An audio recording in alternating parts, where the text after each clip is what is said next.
Hello, everybody, and welcome to another exciting, hair-raising, fun-filled, expeditious episode of Radiorama, where, as the name implies, I show you how to work on radios, as well as stereo systems, television sets, record players, just about anything that runs on glowing vacuum tubes from about the 1920s, even though I don't usually do 20s anymore, so let's say 30s through 60s. And today we have this Coronado radio. It was donated today. With a note on the back that says it was restored in 2004. It's got someone's address and all this other stuff on it, so I'm not going to show the back yet. It does work, but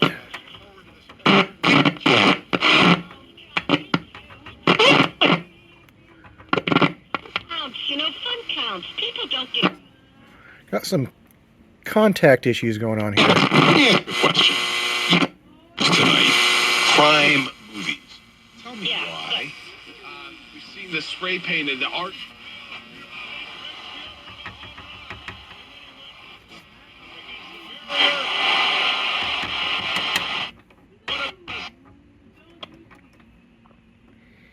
Don't know what's going on here. Well, anyway, restored but not really working. So we're going to need to take the radio apart, and I'm thinking here I probably need to take this cover off because that dial needs to be able to pull off.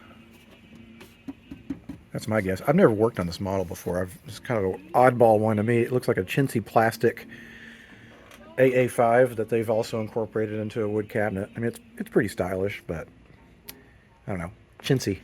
What a strange design. This is what the plastic cover off. And apparently this whole assembly is incorporated into the chassis, so I don't need to pull anything off. What little I can see before taking the back off is that we've got a 3-gang condenser, so it should be, let's see, I'm just feeling around how many tubes we have. 1, 2, 3, 4, 5. I think it's a 5-tube set. We'll find out when we take the back off and look at the innards. All right, well, here we are with the chassis out, and I was wrong. It's a 6-tube set, and we have a 3-gang condenser, so it should be very sensitive. I did take a look underneath, and this is why it's always good to check when you assume, you should never assume that somebody has restored anything, even if it says restored. Because what we have here is a whole bunch of either original or vintage components. We have all of these Aerovox Duranite. I'm not familiar with that. But they look like they're probably original to the set. And another thing that's pretty important to note is that this is a floating hot chassis ground. But this is the 2-ground capacitor, meaning the other side of the AC line. And that's 1/10 of a microfarad.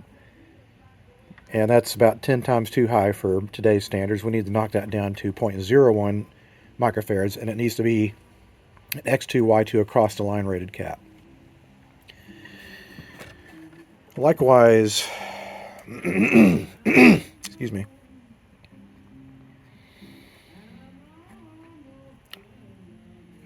These look pretty old too. Probably just replace those too. So this needs to be gone through. I wouldn't worry about these pyramids. They look like they're glass sealed. They're more like vitamin Q type capacitors. Those are good. I wouldn't bother those at all. As far as our strange issue with the pot, I think it just needs to be clean. So we'll squirt a little juice down into the wiper areas here. Otherwise we could have something intermittent, but we'll find out. So basically it needs to be actually re-overhauled. It says it was overhauled in 2004. These look like they were vintage in 2004. And it looks like maybe these, maybe whoever did it just had a bunch of vintage parts and threw them in there. I don't know. I have no clue. But I could look up the model number and see what era it's from. I'm guessing it's probably early 50s. And the way I can tell that is if it has a civil defense marking on the dial, which it does not. So this is pre-1955. So it's a little on the older side, but that's okay. So what I'll need to do again is start replacing capacitors underneath. And then we'll gradually bring it up and see if that improves performance. Alright, so I've replaced the two electrolytics. Luckily, there were already these nice terminal strips that were installed by the previous restorer. And I've replaced two of the paper caps. And again, what you want to try to do is keep your leads as short as possible. If you have like leads that are sticking out all over the place, you can interfere with the set's radio signals. Or basically, you can create a lot of AC hash coming over the radio. Anyway, we've got two more caps to replace here. The oh so important, as aforementioned, grounding cap. And this guy, which is basically 0.002 microfarads. And then we will clean the pots with some electronics cleaner. And then we'll give it a test to see how it performs. Alright, so I've basically recapped the unit. We have the other end of the AC line cord cap here. And we have new electrolytics and new paper caps as well.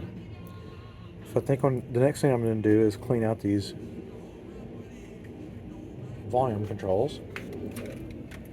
And luckily I have the tools to do it. So we have deoxit, which is expensive stuff.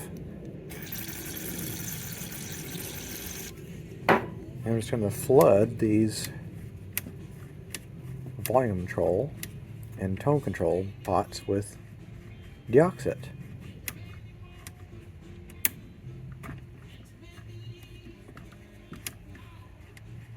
Okay, so now what we're going to do is try to test out the radio again and see how well it works. Okay, so the question is, will the radio work better than it did before? So let's go ahead and turn it on.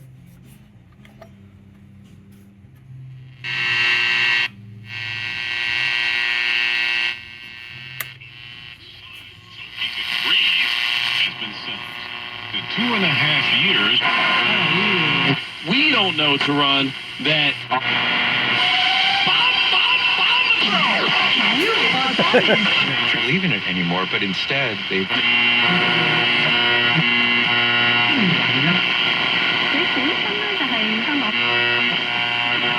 constantly for his soul, even though he was in trouble. It has been 5 years since we separated, but I still love her more deeply than ever, even though she is now remarried and pregnant with the other man's baby. It was at this point that I heard your broadcast on What kind of crap is on AM these days? I swear to God. radio station. The Indians have a 2-1 lead. Mark Conte has been talking quite a bit with Seth Brown about going the other way. The U.S. Attorney for Western Washington State says those who try it. Homeless shelters in New York City. 1-888-73-RADIO. That's 1-888-73-RADIO.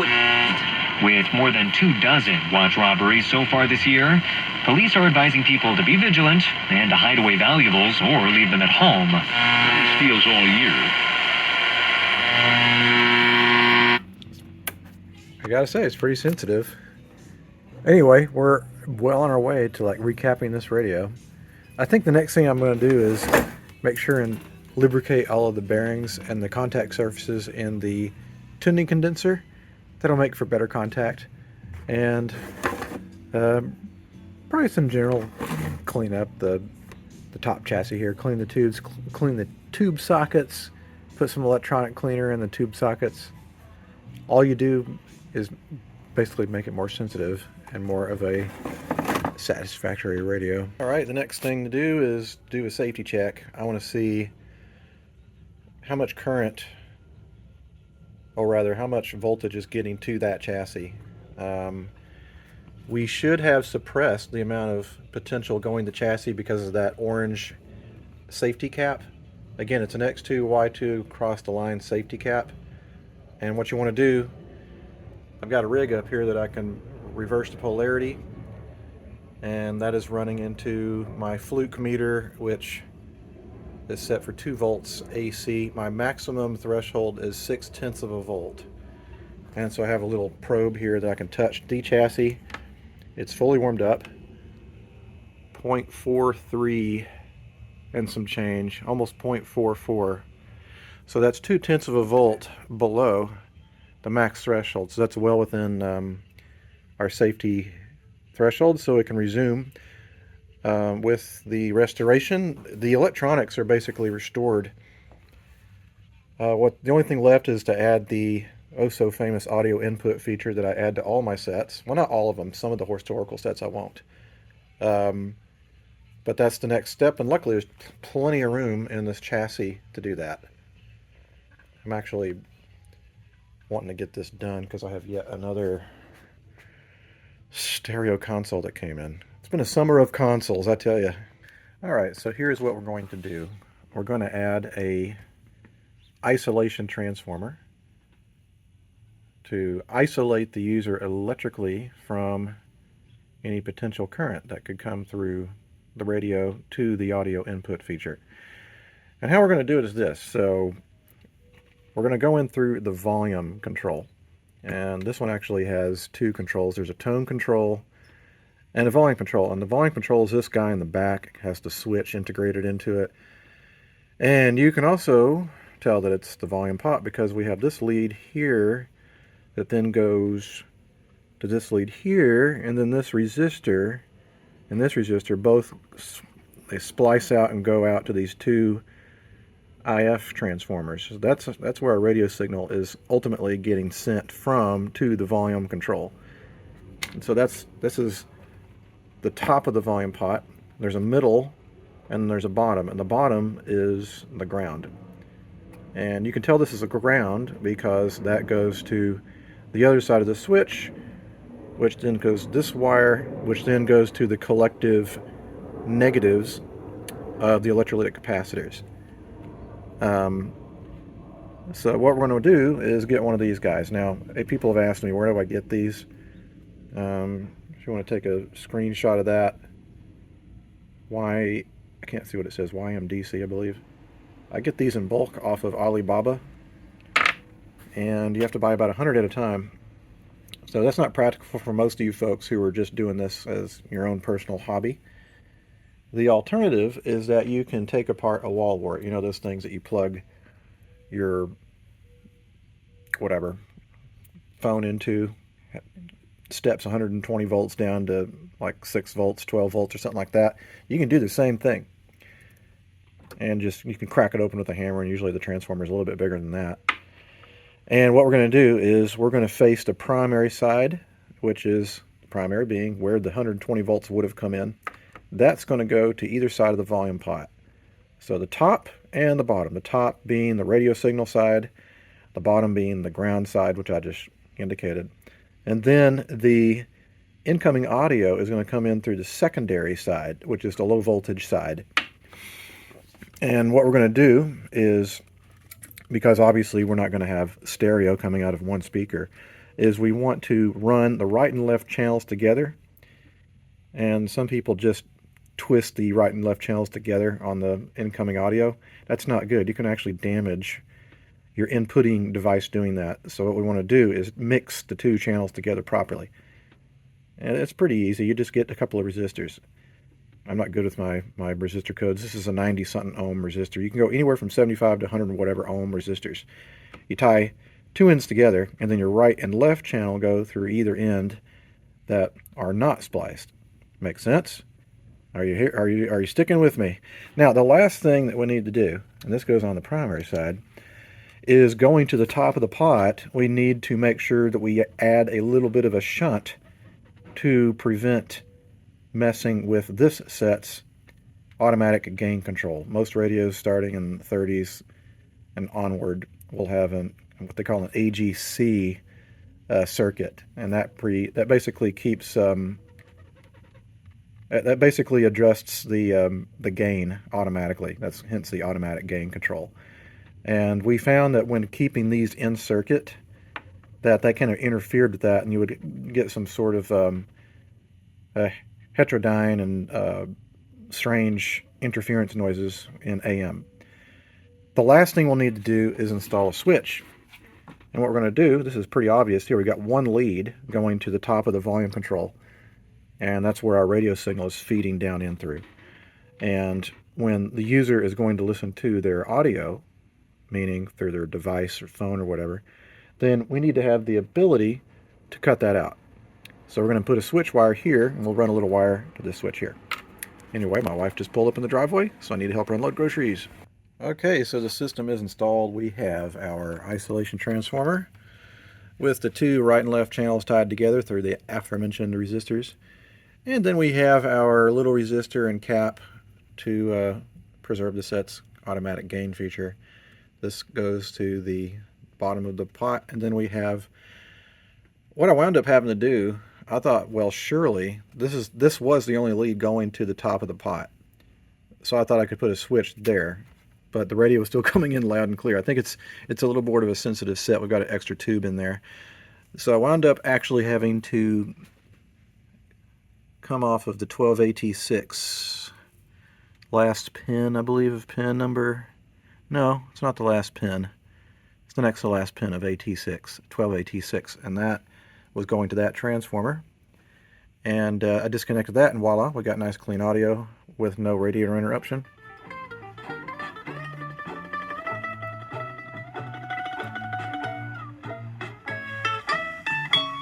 Now what we want to do is make sure and keep the switch wire lead as short as humanly possible. And no, you should not stick your fingers in a live chassis like I just did.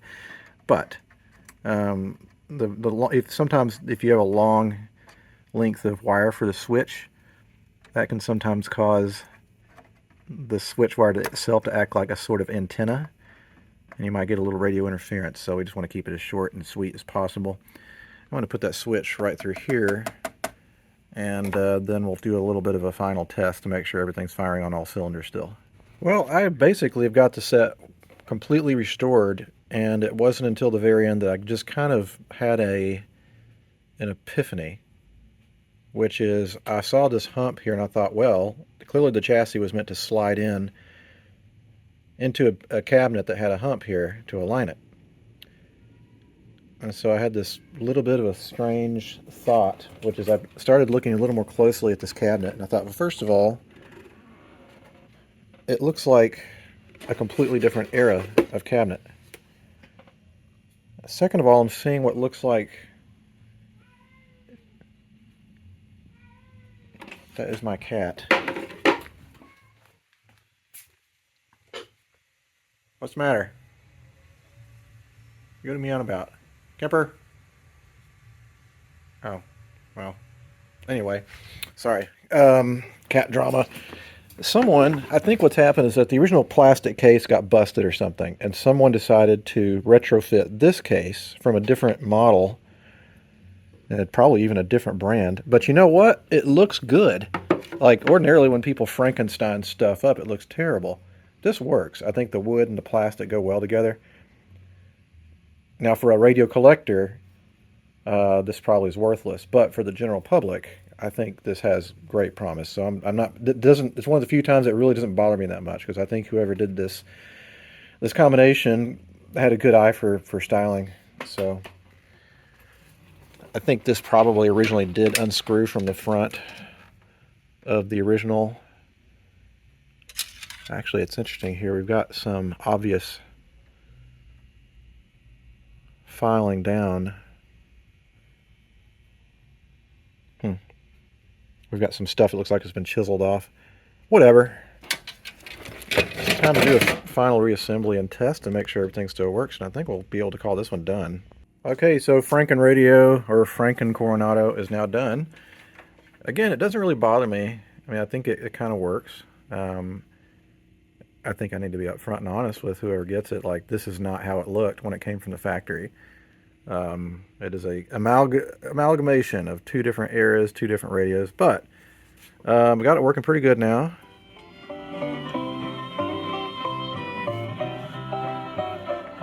There's a section of our city that don't look very pretty. Oh, such beautiful words. I love WDVX, but sometimes their Sunday morning program is, I don't know, whatever. everyone's got a different taste. All right, well, this one is another one to be added to the pile. Radio Day was yesterday, and a lot of the sets that were in it in the auction were sets that had initially been bound for some of our traveling shows. And we started out some of these bids at what we thought were pretty high bids, thinking, well, I'm not sure if collectors are into plastic radios, but they all sold. And they all have happy homes. That's fine, but that means I just need to turn up the gas because I have about a month before our next show, which is one of our biggest of the year. And I'll need to have 75 sets ready. I'm not sure if I'll have that many by then, but I'll try. All right, guys, thanks so much for watching. If you have any questions or comments, you can leave them down in the comments section below, and I'll try to get to them. Sometimes I can't. Depends on what's going on at work and my life in general, but I'll try. Anyway, until the next time something comes across the bench, which is not going to be on the bench, it's going to be on the floor. That guy. I'll see you next time. Adios.